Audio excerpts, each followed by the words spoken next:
నమస్తే, నేను మీ జర్నలిస్ట్ లక్ష్మీనాగ్ నరహరి శెట్టి. జీవన్ రెడ్డి ఈయనకి పెద్దగా పరిచయం చేయాల్సిన అవసరం లేదు. ఈయన గురించి మరి తెలంగాణ ప్రజలకు ఎప్పుడు కూడా ఏ అవసరం వచ్చినా తాను ముందున్నానని రాజకీయ పార్టీగానే కాకుండా స్వయంగా ఆయన కొన్ని ఏదో ఒక సహాయ సహకారాలు కూడా తెలంగాణ ప్రజలకు అందిస్తూ ఉంటారు. ఇక మంచి రాజకీయ నేతగా మంచి పేరు ప్రఖ్యాతులు సంపాదించుకున్నారు జీవన్ రెడ్డి. గత కొంతకాలంగా జీవన్ రెడ్డి కాంగ్రెస్లో ఎమడలేకపోతున్నారు అనే భావన చాలామందిలోనూ ఉంది. ఆయన కూడా ఒకంత అసహనాన్ని వ్యక్తం చేయడం మనం చాలాసార్లు కూడా గమనించాం. ఏదన్నా కూడా స్ట్రైట్ ఫార్వర్డ్గా ఉన్నది ఉన్నట్టుగా మాట్లాడే వాళ్ళల్లో మరి జీవన్ రెడ్డి ఒకళ్ళు. మనకు తెలుసు జగ్గారెడ్డి గారు కూడా అలాగే మాట్లాడతారు, జీవన్ రెడ్డి గారు కూడా అలాగే మాట్లాడతారు. ఇక జీవన్ రెడ్డి గారి అభిమానులు ఎవరైతే ఉన్నారో వాళ్ళు కూడా మరి కాంగ్రెస్ పార్టీలో సముచిత స్థానం ఆయనకి దక్కలేదని చాలా నిరాశ నిస్పృహల్లో ఉన్నారని మరి విశ్వసనీయ వర్గాల సమాచారం అవుతుంది. దీనికోసమే మరి ఈయన పార్టీ మారే ఆలోచనలో ఉన్నట్టుగా కూడా తెలుస్తుంది. దీనికి కారణాన్ని చూపుదామంటే కారణం చూస్తే మరి స్వయంగా ఆయన ఇంటి దగ్గర ఉన్న కాంగ్రెస్ పార్టీతో ఉన్న ఫ్లెక్సీలన్నీ కూడా స్వయంగా వాళ్ళ అభిమానులు వాళ్ళందరూ తీసేయడానికి చూస్తే జీవన్ రెడ్డి గారు పార్టీ మారిపోతున్నారు, కాంగ్రెస్ పార్టీతో జీవన్ రెడ్డికి పొసకడం లేదు అన్న వార్త ఇప్పుడు సోషల్ మీడియాలో కావచ్చు, బయట కావచ్చు హల్చల్ చేస్తున్న వార్త మనందరూ కూడా గమనించవచ్చు. ఒకసారి చూద్దాం. జీవన్ రెడ్డి, మాజీ మంత్రి జీవన్ రెడ్డి వ్యవహారం తెలంగాణ రాజకీయాల్లో చాలా హాట్ టాపిక్గా మారింది. తెలంగాణ రాజకీయాల్లో హాట్ టాపిక్ అయింది. గత కొంతకాలంగా కాంగ్రెస్ పార్టీ తీరుపై తీవ్ర అసంతృప్తితో ఉన్న ఆయన త్వరలోనే పార్టీ మారుతారని జోరుగా ప్రచారం జరుగుతుంది. ఈ క్రమంలో జగిత్యాలలోని జీవన్ రెడ్డి ఇంటి దగ్గర ఉన్న కాంగ్రెస్ ఫ్లెక్సీలను ఆయన అనుచరులు తొలగించడం చాలా చర్చనీయాంశంగా మారింది. తన అనుచరులకు మున్సిపల్ చైర్పర్సన్ పదవి దక్కపోవడంతో మరి తాను పార్టీలో ఉండే పరిస్థితి లేదని జీవన్ రెడ్డి తేల్చి చెప్పినట్టుగా తెలుస్తుంది. ప్రధానంగా చెప్పాలంటే పక్కన ఏదన్నా ఇదిగో పులి అంటే అదిగో తోక అంటూ రాజకీయాల్లో కామన్. సో ఇప్పుడు మల్లారెడ్డి గారు ఉన్నారు. మల్లారెడ్డి గారు ఏం చెప్పారు? అదిగో కాంగ్రెస్ పార్టీలోకి వెళ్ళిపోతున్నారు, రకరకాల ఊహాగానాలు ఊపందుకున్నాయి.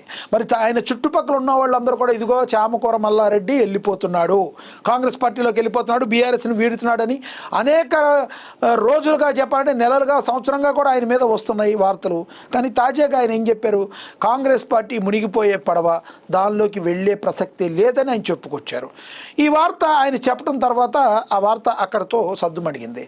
కాబట్టి అదేవిధంగా జీవన్ రెడ్డి కూడా ఒక ప్రెస్ మీట్ పెట్టో ఏదన్నా చెప్తే తప్పితే ఇదంతా కూడా గాలి వార్తగానే తీసుకోవాలి. కానీ జీవన్ రెడ్డి ఎక్కడికి పోరని కాంగ్రెస్ నేతలు కాంగ్రెస్ నాయకులు చెప్తుంటే, కానీ పరిస్థితులు అట్లా లేవు. ఎటువంటి పరిస్థితుల్లో జీవన్ రెడ్డి కాంగ్రెస్ పార్టీలో ఎమడలేకపోతున్నారు, ఆయనకి తగిన న్యాయం దక్కట్లేదు, ఆయన మాటకి వాల్యూ ఇవ్వడం లేదు అని చెప్పి ఆయన అనుచరులే తెగ బాధపడిపోతున్నట్టుగా మనకి తెలుస్తుంది. ప్రధానంగా అయితే మొన్న మున్సిపల్ చైర్పర్సన్ ఎన్నికల్లో ఆయన ఎవరైతే చెప్పారో వాళ్ళకి ఏమీ ఇవ్వకుండా కాంగ్రెస్ పార్టీ వేరుగా ప్రవర్తించిందని జీవన్ రెడ్డి తనలో తాను విపరీతంగా రగిలిపోతున్నట్టుగా కూడా బయట మరి ఒక ప్రాపగాండా అయితే ఉంది. బయట అయితే మరి మాట్లాడుతున్న పరిస్థితి మనమైతే గమనించవచ్చు. ఇక ఇది చైర్పర్సన్ ఏదైతే ఉందో తన అనుచరులకు మున్సిపల్ చైర్పర్సన్ పదవి దక్కకపోవడంతో తాను పార్టీలో ఉండే పరిస్థితి లేవని కొద్ది రోజుల క్రితం జీవన్ రెడ్డి ఆసక్తికర వ్యాఖ్యలు చేశారు. ఈ తరుణంలో జీవన్ రెడ్డి ఇంటి దగ్గర ఉన్న కాంగ్రెస్ ఫ్లెక్సీలను స్వయంగా ఆయన అనుచరులే తొలగించడంతో పార్టీ మార్పు ప్రచారం స్థానికంగా ఊపందుకుంది. మరి స్థానికంగా కూడా ఊపందుకుంది. ఆయన పార్టీ మారిపోతున్నాడు. ఆయనంతటికి ఆయనే మరి నేను చెప్పిన వాళ్ళకి చైర్మన్ పదవి రాకపోవడంతో నేను ఇంకా కాంగ్రెస్ పార్టీలో ఉంటానో ఉండనో నాకైతే తెలవడం లేదు, మరి కాంగ్రెస్ పార్టీలో ఉండలేనన్నట్టుగా ఆయన మాట్లాడిన మాట స్వయంగా ఆయన చెప్పడంతో ఇక ఆయన పార్టీ మారిపోతున్నాడన్న ప్రచారం బాగా ఊపందుకుంది. సో ఒకవేళ నిజంగానే జీవన్ రెడ్డి మరి మారిపోతే ఏ పార్టీలోకి వెళ్తారు? బీజేపీలోకి వెళ్తారా, లేదంటే బీఆర్ఎస్లోకి వెళ్తారా, లేదంటే స్వతంత్రంగా ఆయన ఏమన్నా పెట్టుకునే అవకాశం ఉందా? ఇవన్నిటికీ కూడా కాలమే సమాధానం చెప్పాలి. అయితే ఆయనకు ఒక ఆప్షన్ ఉన్న దానిలో బీఆర్ఎస్కి వెళతారు అని కూడా చాలామంది మాట్లాడుతున్న పరిస్థితి.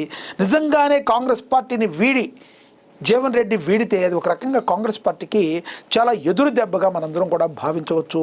మరి ప్రజల్లో పట్టున్న లీడరు, ఒక మాస్ పట్టున్న లీడరు మరి జీవన్ రెడ్డి.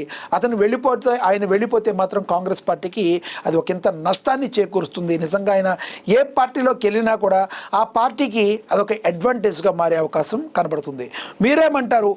జీవన్ రెడ్డి విషయంలో జీవన్ రెడ్డి ఏ పార్టీలోకి వెళతారని మీరు భావిస్తున్నారు? కామెంట్ చేయండి. అసలు నిజంగానే జీవన్ రెడ్డి కాంగ్రెస్ పార్టీకి గుడ్ బై చెప్పేస్తారా?